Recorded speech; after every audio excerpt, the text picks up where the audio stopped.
We all want for the kids we serve to meet and know God. And so we work really hard to create all these programs to help them. We do Sunday mornings, we work on midweek groups and outreach clubs and weekends away. But what if the best thing we can do to help them find their own path with God is to get out of the way? So how do we do that? How do we be the coach instead of the high priest when we're working with children and young people in our groups?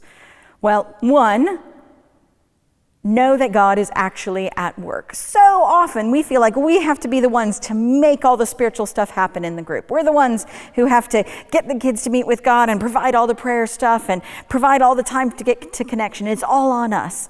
And actually know that God is at work. He is working in the life of this child. He is proactively discipling them, and we get to join him in that. So trust that God is at work.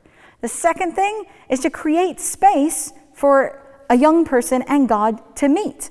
And that means creating a time that doesn't have us talking. So whether it's putting on some music and saying, have a chat with God in this space, or proposing a question, why don't you talk to God now about what makes you afraid and ask him where he is in your fear?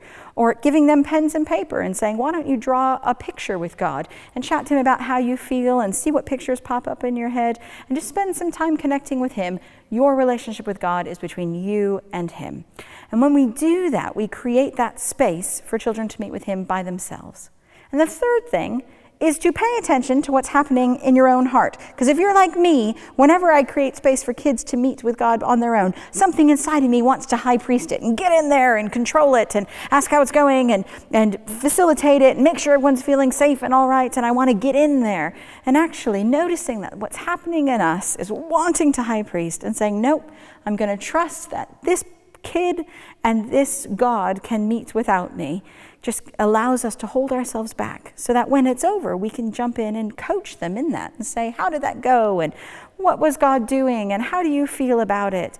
And ask those open-ended questions at the end so that they can process what they were doing with God and we can hear about it as a coach.